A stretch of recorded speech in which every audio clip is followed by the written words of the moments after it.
제일 첫 번째 주제로 미세먼지 노출과 고위험 임신과의 연관성이라는 주제로 경희대학교 과학대학 간호학과의 김주희 교수님을 모시고 발표를 듣도록 하겠습니다. 김주희 교수님은 간략하게 양력을 말씀드리면은 경희대학교 2012년에 간호학 박사를 받으시고 현재 간호과학대학 간호학과 교수님으로 계십니다. 환경독성보건학회 인체독성분과위원장을 하고 계시고 환경보건학회 이사님도 계시고, 네, 박수로 맞아주시기 바랍니다. 안녕하십니까. 경희대 김주희입니다. 네, 먼저 이 대한예방의학회, 그다음에 국립보건원연구원 공동 세션에 초대해 주셔서 너무 감사하고요. 또 이 세션에 발표할 기회를 주신 또 김창수 교수님께도 감사드립니다. 네, 오늘 저는 주로 임산부들과 이제 영유아들 대상으로 해서 환경 유해인자가 건강 영향에 미치는 노출 평가라든가 역학 연구들을 주로 하고 있고요. 저 세션의 고 대상 그룹에 조금 더 관심을 갖고 있고, 그 중에 좀 연구의 일환 중에 하나였었던 임산부들 중에서도 이제 고위험 임신 대상자들을 대상으로 해서 공기오염이 고위험 임신에 어떠한 영향을 주었는지에 대한 좀 역학 연구 결과를 조금 말씀드리고자 합니다. 네, 그러면 발표 시작하도록 하겠습니다. 네, 이러한 순서대로 조금 말씀드릴 거고요. 잘 아시다시피 고위험 임신은 이제 전체 임신의 약 10%에서 20% 정도를 차지하고 있습니다. 최근은 좀 증가 추세이고요. 인종 국가에 따라서는 다르지만 대략 임신성 당뇨가 6에서 한 23% 정도, 임신성 고혈압이 5에서 10% 정도, 조산이 한 15% 정도, 유산 및 사산이 12에서 한 24% 정도라고 보고가 되고 있습니다. 국내에서도 고위험 임신은 좀 증가 추세인데요. 보시는 것처럼 사실상 임신성 당뇨병은 마치 감소하는 것처럼 보이지만 저희가 워낙에 출산율이 급감하고 있는 추세이기 때문에 그러한 점을 고려해 볼 적에는 임신성 당뇨도 증가를 하고 있고, 임신성 고혈압은 출산율이 급감하고 있는 추세임에도 불구하고 임신성 고혈압은 굉장히 많이 사실 증가하고 있는 추세입니다. 임신 합병증 이런 것들이 발생하는 원인은 굉장히 다양한 원인들이 관여한다고 알려져 있지만, 최근 역학 연구들에서는 이러한 환경적 요인이 중요한 기여 요인임을 보고하고 있습니다. 임신 합병증이 좀 발생하는 기전에 대해서는 아직까지는 확실하게 밝혀진 것은 없지만, 또 환경적인 요인이 기여한다라는 요인에 대해 기전에 대해서는 이런 대기 중의 오염물, 특히 미세먼지가 호흡기로 침투하여 산화적 스트레스를 발생시키고 DNA 메틸화, 그다음에 미토콘드리아 DNA 변형, 염증 및 인슐린 저항을 유발한다라고 알려져 있고요. 혈액 순환계로도 들어가 만성염증, 세포 사멸을 초래한다라고 알려졌습니다. 이러한 기전을 토대로 해서 임신성 당뇨라든가 임신성 고혈압, 조산 및 사상 같은 임신 합병증으로 이어질 수 있습니다. 잘 아시는 바와 같이 임산부는 굉장히 조금 취약군으로 구분이 되고 있는데요. 특히나 이런 환경 유해인자에 좀 더 취약한 그룹인 이유 중에 하나는 임신으로 인해서 이제 여러 가지가 바뀌지만 심박출량도 한 30-40% 정도 증가를 하게 되고, 또 호흡률도 30-40% 정도 증가하고 산소 소비량도 15%에서 20% 정도 증가를 하게 됩니다. 그렇다라는 의미는 같은 유해인자에 노출이 된다고 하더라도 호흡량을 통해서 더 많은 유해인자가 임산부에게 노출될 수 있다라는 의미이고요. 또 임산부 같은 경우에는 이제 태아를 임신을 하고 있기 때문에 이런 임신 중에 대기오염 노출이 산모에게 직접적인 영향을 미칠 수 있을 뿐만이 아니라 태반을 통해서 아이에게도 영향을 주어서 간접적으로 문제를 일으킬 수 있습니다. 우리 환경호르몬이라고 알려진 대부분의 유해인자들이 거의 다 600달톤 이하의 태반을 통과할 수 있는 분자량들을 갖고 있기 때문에 대부분 다 태반을 통과한다라고 또 알려져 있습니다. 하지만 이런 고위험 임신과 대기오염의 연관성에 대한 역학 연구는 조금 일관되지 않은 좀 결과를 보이고 있습니다. 주요한 원인이 노출 평가 방법에 좀 차이가 있었고요. 그 다음에 샘플 사이즈가 생각보다도 좀 작은 사이즈로 운영이 되었었고, 오염원과 대기오염 유형의 좀 이질성 같은 것들이 좀 문제로 제기가 되었습니다. 따라서 이제 국가 기반 연구로 한 좀 대규모의 코호트 연구에서 이러한 대기오염과 건강 영향을 좀 분석할 필요성이 좀 제기가 되었고요. 따라서 본 연구의 목적은 국민건강보험공단의 자료를 활용을 하여서 고위험 임신 합병증과 그 다음에 공기오염과의 연관성을 확인하고자 하는 것이 목표였습니다. 본 연구 설계는 2015년 1월 1일부터 2018년도 12월 31일까지 한국국민건강보험공단의 자료를 활용을 하여 한 후양적 코트 연구였습니다. 그래서 이 시기에 그 고위험 임신 사례로 판명된 전수 자료를 조사를 했고, 그 조사 자료를 기반으로 해서 거기서 임신성 당뇨, 그다음에 임신성 고혈압, 그다음에 조산, 사산 4가지 케이스의 전수를 조사를 하였습니다. 노출 기관은 물론 우리가 단기 노출과 장기 노출이 있지만 저희는 좀 단기 노출, 최근 6개월간의 단기 노출을 조금 보았고요. 임신 합병증이 발생하기 직전 6개월인 2014년 7월 1일부터 2018년도 6월 30일까지를 노출 기간으로 보았습니다. 좀 더 상세히 말씀드리도록 하겠습니다. 연구 대상자는 요 국민건강보험공단 자료에서 구축한 국가기반 인코드 자료를 이용을 했고 15년도에서 18년도까지의 고위험 임신 사례 전수를 조사를 했습니다. 포함 기준은 만 19세에서 45세, 단태아 임신, 그 다음에 저희가 ICD-10 코드에서 임신성 고혈압, 임신성 당뇨, 조산, 사산 이렇게 4가지 사례를 보았고요. 제외 기준은 다태아 임신, 그 다음에 고혈압이나 당뇨병 같은 기저질환이 있거나 거주지나 혹은 보험 정보가 미상인 경우는 제외하였습니다. 최종적으로 저희가 86만 2천 명 정도가 조사가 되었고, 그 중에서 저희가 제외 요인에 해당되는 분들 7만 2천 명 정도를 제외를 하고 최종적으로 78만 9,595건이 저희 분석에 활용이 되었습니다. 누출 평가는 저희가 국민건강보험공단, 그 다음에 국민건강정보 데이터에서 개별 주소를 기반으로 한 지역 수준의 대기오염 물질 농도를 추정을 하였고, 그 다음에 임신 기간 동안의 대기오염 물질 농도와 임신 기간 동안을 조금 매칭을 시키고요. 그 노출 기간은 임신 합병증 발생 전 6개월간의 평균값으로 설정을 하였습니다. PM10, PM2.5, 그 다음에 일산화탄소, 이산화질소, 이산화황의 농도는 4분위수를 사용해서 4그룹으로 분류를 하였고, 그 중에서도 PM10과 PM2.5는 유럽연합 대기질 가이드라인을 참고를 하여서 각각 40 마이크로그램, 그 다음에 25 마이크로그램으로 기준값을 설정을 하였습니다.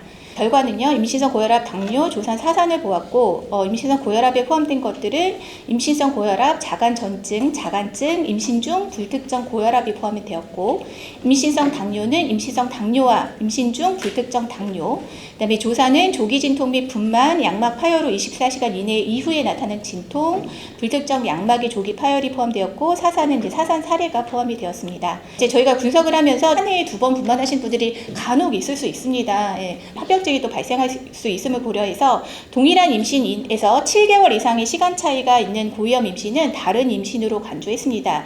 그 근거는 저희가 대부분의 이런 임신성 고혈압, 임신성 당뇨 자체가 임신 2분기라고 하는 14주 이후에 발생을 하기 때문에 그래서 이제 7개월 이상의 시간차를 조금 근거로 삼았습니다. 결과 보시도록 하겠습니다. 총 최종적으로 78만 9,595명이 저희가 연구 대상으로 조금 삼게 되었고요. 그 중에서 임신성 당뇨가 가장 흔하게 발생하는 임신 합병증이었습니다. 연도별로 보았을 적에도 가장 많은 퍼센테이지를 좀 차지하고 있었고요. 그 다음으로는 임신성 고혈압, 그 다음에 사산 순으로 확인이 되었습니다.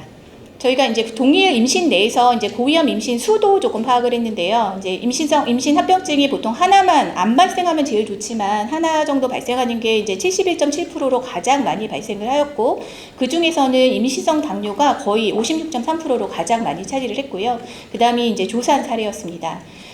이 중에서도 또 하나만 발생한 게 아니라 2개 정도 발생한 그룹도 27.5%로 꽤 많은 수가 밝혀졌고, 그 중에서의 종류를 보시면은 임신성 당뇨와 그 다음에 조산이 같이 합병된 사례가 가장 91.5%로 그 중에서 가장 많았습니다. 실제로 산부인과 선생님들께도 여쭤보면은 임신성 고혈압이랑 사실 당뇨도 많이 발생을 하게 되고 조산도 많이 발생을 한다라는 말씀들을 많이 해주시고 계십니다. 고위험 임신 동안 이런 대기 오염원의 분포를 저희가 보았더니 사실상 2015년도에서 18년도에 조금 감소하고 있는 추세였어요. 저도 증가일 거라고 생각을 했는데 감소를 했는데 찾아보니까 이 시기 때 저희 나라에서도 이제 어떤 이런 대기질에 대한 조금 정책을 했었던 시기라서 조금 더 감소하고 있었던 추세가 아니었을까 싶습니다.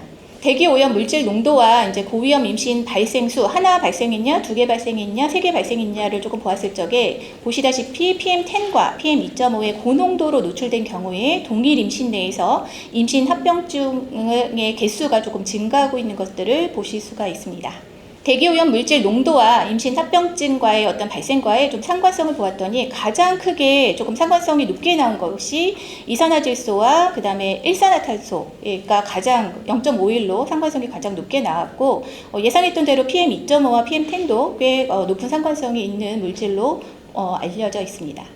대기오염 물질의 농도와 그다음에 임신 합병증 발생 수와의 어떤 연관성을 보았을 적에는 임신 합병증 수를 기준으로 해서 그룹 3라고 하면은 임신 합병증이 3개 이상 발생한 그룹을 보면은 이 그룹의 평균 연령이 33.2세 정도로 33.2세가 그렇게 높은 연령으로 보이지는 않지만 이 대상자들 수에서는 조금 평균 연령이 가장 높은 것으로 조금 보였고 대기오염 물질의 농도와 임신 합병증의 종류를 조금 보았더니 GDM이 그러니까 그 임신성 당뇨가 있는 임산부에서 PM10, PM2.5, 일산화탄소, NO2, SO2의 어떤 평균 노출 농도가 유의하게 높았음을 조금 확인할 수 있었고 그에 비해서 보시면은 사실 사산의 경우에는 별로 대기오염의 과의 연관성이 조금 이렇게 유의하지가 않았었습니다. 그 이유에 대해서는 뒤에서 다시 말씀드리도록 하겠습니다. 본격적으로 사실 주 관심이 있었었던 거는 이제 대기오염과 그렇다면 임신 합병증 발생수와의 어떤 연관성이 있을까를 조금 고민을 해보았는데 연령 거주지 소득 변수를 보정하였을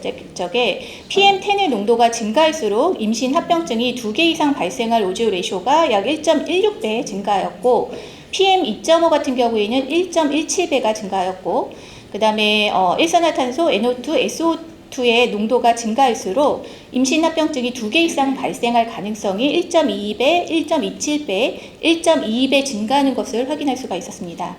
전반적으로 대기오염 물질의 농도가 증가할수록 임신 합병증 발생의 위험이 증가하는 것을 조금 확인할 수 있었습니다. 그렇다면 사실 조금 종류도 조금 궁금한데요.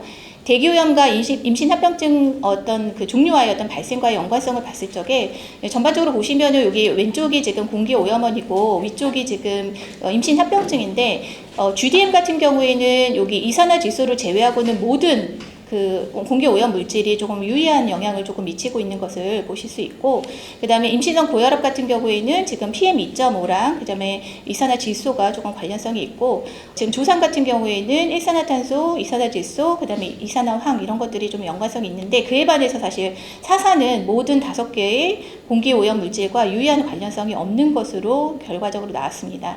좀 더 시각화해서 보시면은 조금 더 뚜렷하게 보이시는데요. GDM 같은 경우에는 보시는 것처럼 지금 빨갛게 보이고 지금 이산화질소를 제외하고는 거의 다 유의하게 나오고 있고 그 다음에 임신성 고혈압 같은 경우도 지금 일부를 제외를 하고는 또 유의하게 나오고 있고요. 조산 같은 경우에는 PM2.5를 제외하고는 좀 유의하게 나오고 있고 그에 비해서 사실상 또 사산은 사실 조금 전반적으로 좀 유의한 결과들이 조금 없는 이러한 상황이었습니다. 전반적으로 보시면은 저희가 2015년에서 18년도까지 17개 시도 254개 지역에서 발생한 78만 9,595명의 고위험 임신 사례를 분석을 하였고 국내 대기 오염과 고위험 임신과의 연관성을 조사하는 코호트 기반 연구를 진행을 하였습니다. 이러한 5개의 공기 오염 물질이 농도가 증가함에 따라서 동일한 고위험 임신에서 더 많은 합병증이 발생 위험이 조금 높아졌었고요. 특히 GDM, 그 다음에 임신성 고혈압, 조산도 이러한 5가지의 공기 오염원의 고농도에 노출을 했을 적에 상당히 증가하고 있는 것들을 확인할 수 있었습니다. 이는 이전 연구 결과들과 굉장히 조금 일치하고 있는 결과였었고요.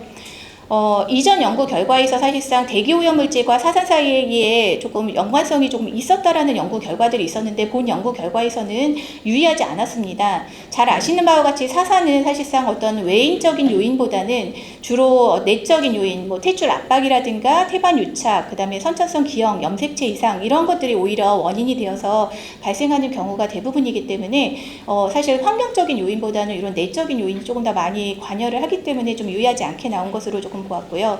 따라서 추후 연구에서는 노출 평가, 그다음에 대기오염 물질 분류, 인구 집단, 인구 지역의 차이를 기인할 수 있는 이런 추가 연구가 필요함을 좀 시사를 하였습니다. 무엇보다 좀 이산화질소랑 PM2.5가 이러한 그 임신합병증의 발생에 되게 많이 좀 영향을 미치고 있었는데요. 특히나 이산화질소 같은 경우에는 대기오염뿐만이 아니라 그런 교통에서 생기는 그런 오염물에도 많이 이제 영향을 미치기 때문에 이러한 것들이 실제로 변수들을 보시면은 내가 살고 있는 지역에서의 어떤 그 큰 도로와의 어떤 거리라든가 이런 것들을 갖고 했을 적에 되게 유의한 변수들로 나오거든요. 그래서 그러한 것들을 조금 시사해 봤을 적에 좀 NO2가 조금 더 관심을 좀 가져야 되는 공기 오염 물질이 아닐까라는 좀 생각을 해보았고, 저희 연구에서도 이런 그 이산화질소 농도가 증가했을 적에 고위험 임신 합병증의 수가 가장 많이 증감을 조금 볼 수 있었습니다. 또한 이 PM2.5는 보시는 것처럼 PM10보다도 훨씬 더 조금 유의하게 조금 나왔었던 물질 중에 하나였고요. 더 아무래도 PM2.5가 더 작기 때문에 최근에도 PM1.0도 있지만 더 많이 조금 들어가서 이러한 조금 산화 스트레스를 유발하고 유전 독성 손상이라든가 면역 염증 반응에 좀 관여를 하고 있어서 더 큰 조금 영향을 미치고 있는 물질이라고 알려져 있어서, 이렇게 만약에 임산부가 대기오염에 노출이 되면 본인의 어떤 그 문제뿐만, 본인의 건강에 영향을 미칠 뿐만 아니라 태아의 건강에도 큰 위협이 될 수 있음을 조금 시사할 수 있었습니다. 결론 말씀드리도록 하겠습니다. 저희는 이제 동일한 고위험 임신에서 임신 합병증의 위험은 공기 오염원의 농도가 증가할 적에 같이 증감을 확인할 수 있었고, 그 중에서도 임신성 당뇨, 임신성 고혈압, 주산의 발생은 공기 오염원의 고농도에서 관련성이 확인이 되었습니다. 그리고 또 이런 것들이 단일 합병증의 위험뿐만이 아니라 고위험 임신에서 합병증의 수도 같이 증가한다라는 것을 좀 확인할 수 있어서, 향후 연구에서는 이러한 결과를 다양한 영역, 연구 설계, 노출 방법을 고려하고, 그 다음에 대기 오염뿐만 아니라 좀 실내 공기 오염까지도 고려를 해야 할 것 같습니다. 그럼 오늘 여기까지 발표하도록 하겠습니다. 감사합니다. 네, 답변 감사합니다. 플로아에서 혹시나 질문사항이 있으시면 먼저 질문을 받도록 하겠습니다.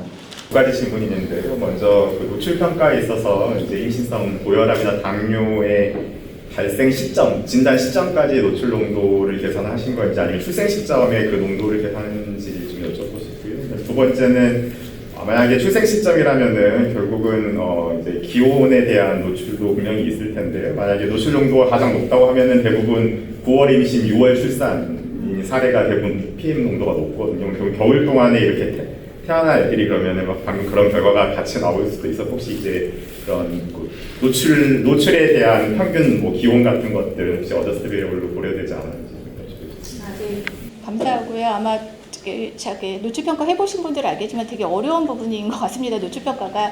저희는 이제 임신 딱 진단받은 시점 기준으로 해서요. 그다음에 단기 노출을 6개월 동안의 기간을 노출량으로 봐서, 만약에 뭐 5월 25일 날, 그러니까 5월 1일 날 만약에 내가 임신 합병증 임신성 고혈압을 진단을 받았다고 한다면 그 시점으로부터 6개월을 저희가 노출 기간으로 봐서 그렇게 조금 노출 기간을 설정을 하였고, 사실 조금 제한된 국가 데이터를 갖고 하다 보니까 보정 변수들도 많이 고려는 못했습니다. 있는 변수 갖고 사용해야 되기 때문에. 잘 아시는 바와 같이 저희가 데이터를 모아서 하게 되면은 보정 자료로 많이 사용할 수 있는 게 뭐 연령이라든가 임신 기간, 뭐 태아, 뭐 출생 체중이라든가 굉장히 많은 변수들을 좀 사용할 수가 있는데, 여기서는 좀 보정 변수를 많이 사용을 못했습니다. 네, 그 한 가지 저도 말씀 좀 드리고 싶은 게, 그 실제 미세먼지 노출은 지금 그 연도별로 지금 계속 감소 추세에 있는 것 같거든요. 전체적으로 우리가 생각하기에 그러니까 미세먼지의 노출이 지속적으로 증가할 거라고 생각하지만, 실제로 지난 한 10년, 20년을 보면은 계속적으로 감소를 하고 있습니다. 감소하고 있는데, 오히려 노출에 대한 그걸 모니터링할 때 평균 농도로 치면은 평균 농도는 계속 감소하고 있기 때문에, 오히려 그 피크에 대한, 그러니까 기준치를 초과하는 원인이 있었던 데이가 얼만큼 되는지가 또 오히려 더 노출에 대한 평가에 대한 고민을 좀 더 해볼 필요가 있을 것 같습니다. 왜냐하면 이게 평균치로 치면은 엄청 높았던 하루 있고 대부분은 낮기 때문에 평균은 굉장히 낮아질 수 있어서, 그런 형태의 바이어스가 좀 충분히 좀 있을 것 같습니다. 그래서 미세먼지 노출, 즉 환경 노출에 대한 부분들하고, 그러니까 이 부분은 정말로 노출하고 이게 연결하기는 좀 쉽지는 않은 부분이 있는데, 그런 부분 앞으로 조금 제가 보기에는 보완을 좀 하실 필요가 있다고 저는 생각은 합니다.